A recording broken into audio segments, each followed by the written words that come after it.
Andre Santos and Yuri Tielemans to Man United. Now, whatever INEOS are, I'm going to be real with you, they are cooking. Two good signings for a decent price as well. Now, obviously, we were all disappointed we didn't get Mateus Fernandez, but the fact that we were able to get these two midfielders for the price we got them to, we got to give INEOS their plaudits. It's good business. Now, let's start with Andreas Santos. I feel like Andreas Santos, he covers ground well. You know, he'll be a good third midfielder for us. The way he can read the game, or he can pick out interceptions, pick out tackles, and he can fizz the ball into the attacking channels, and that's what we need. We can see that this is a data level signing, right? We can see this is done by data. So the fact that he's very good when it comes to line breaking passes within the league. So the fact that we've got this within our team and we got him for a decent price, knowing that he's young as well and he's got a very high ceiling for the future, it makes a lot of sense. And I really do like the signing. I'm gonna be real with you guys. And obviously he's Brazilian, so he's got a little something about him. I know he's got a little flair about him. But even on the ball, he recycles possession well. You know, he's confident. He's got character at the end of the day. You know, he's been at even in his previous clubs, he was a captain at at Brazil when he was young. So he's got that character and that personality to be in and around the squad, and especially in our midfield. Now, knowing that we're going to need three midfielders apart of bar Kobe Mino, you know, we need balance within our midfield. So having him and Edison, in my opinion, didn't make sense. I was kind of for the Edison move, thinking that we are going to get a Mateus Fernandez and maybe like a Chiomeni or Tonali with him. That would have made a lot more sense. But getting Edison with Santos is kind of like, it doesn't make sense. It's either one or the two. They're very similar players with the way they read the game off the ball and what they do with the way they cover ground and the way they work hard off the ball. They're very similar players. So obviously Andreas Santos, knowing he's from within the league, knowing that, you know, he's got the ability to, he's got a very high ceiling ahead of him.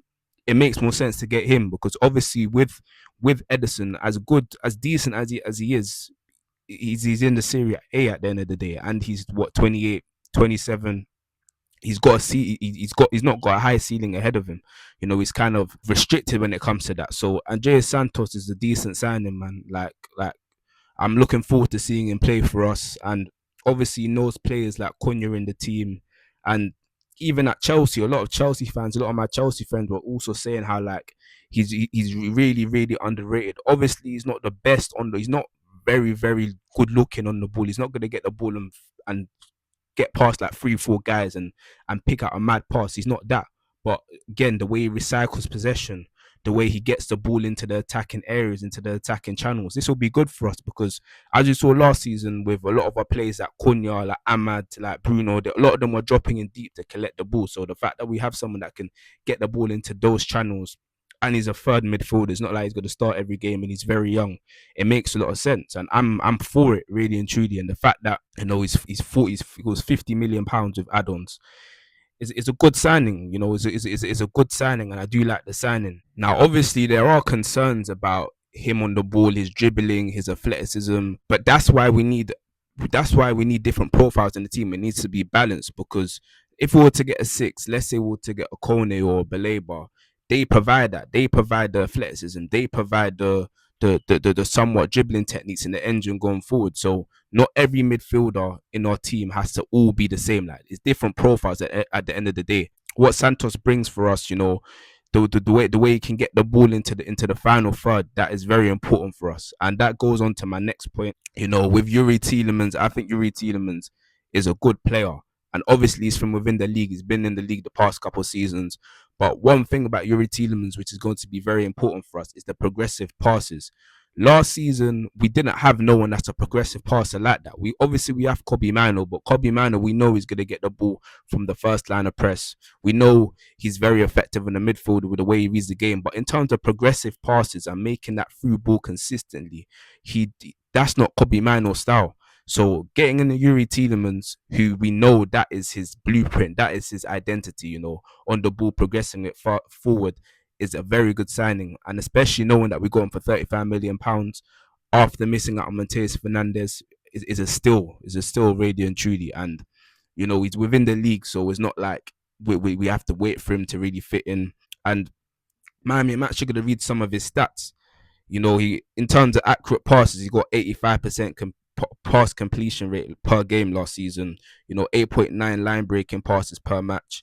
First for tackles and duels won at Villa since 23-24 season, seventh for most Premier League through balls. So again, he can get the ball into the attacking areas. Last season, as we saw, all of our attackers, whether it be Bruno Fernandes, whether it be Sesko and Bemo, these lot would have to come in deep to collect the ball, and we know Sesko isn't getting service like that. So getting in a Tielemans who is going to progress the ball forward, Sesko can time his run and he can get through a lot more. And same with Mbeumo, Bruno isn't gonna have to drop in deep. Bruno can get in and behind the defender and play further up the pitch. Cunha doesn't have to drop in as deep. Same with Ahmad. So we can really see our attacking players really, function the way they should be functioning. So it's a good signing and it makes sense with what we need.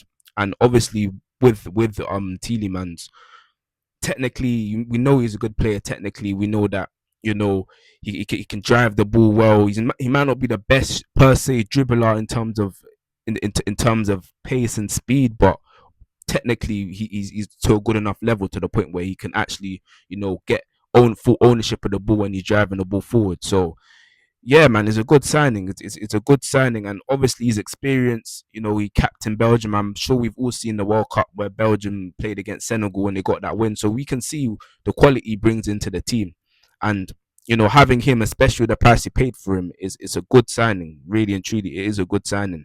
And on the other hand, you can kind of say like, obviously legs again with the legs. Tielemans, Kobe Mano, Santos. These aren't players who are this midfield ain't very far. They ain't got a lot of legs. They ain't fast. So we do. That's why it's very important that we get another six that can really have those kind of profiles about him. He's fast, he's athletic, but it doesn't count. It doesn't discount how good those two signings are. What Tielemans brings to our team, especially going forward, it can't discount that.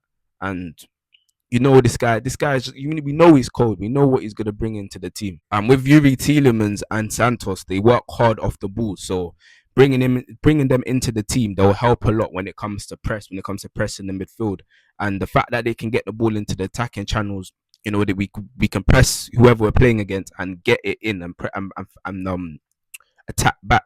And that's a very important attribute for our midfield and for midfielders across the league. So the fact that we got that right now is a good signing, in it. It's a good signing. And if we look at it, obviously with Mateus Fernandes, missing out on Mateus Fernandes, I'm not going to sit here and act like Mateus Fernandes was a bad player, because he's not a bad player.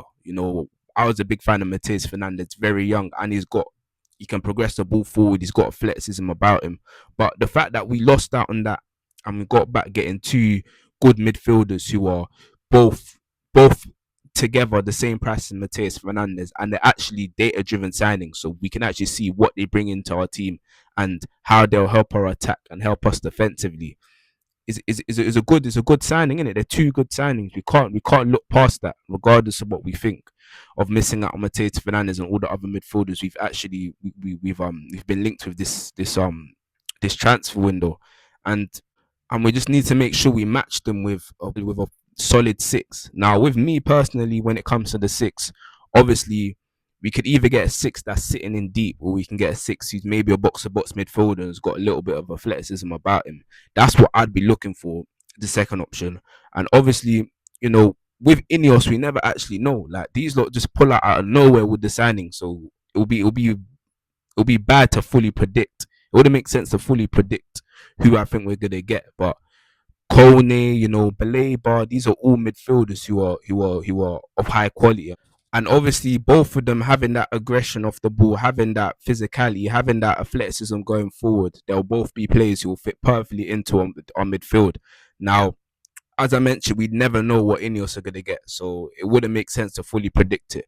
But again, the midfielders that we've bought, we're doing the Tielemans and Santos, they're midfielders that make sense. And as I've mentioned before, after missing out on Mateus Fernandes, I was down, man. I was really annoyed, because missing out to Tottenham out of all teams, I know Mateus Fernandes right now, it kind of looks like, it looks like it costs a lot of money, but at the time it's like it didn't make sense, didn't know what was happening. But the fact that we were able to get Tielemans and Santos as replacements, I can sleep well with that. Like, I can get on with that. And obviously, as I've mentioned, what they bring to us going forward, they're both two good signings. And as long as we're able to get a six, who matches them, and a six who's athletic and is strong and is able to help us a lot, then there'll be good signings, man. And we'll have to see what happens next season. We have to see how they strengthen our team next season. But for the most part, let me know what you guys think in the comments. If you've enjoyed the video, make sure you leave a like and make sure you subscribe and you share the video. Love.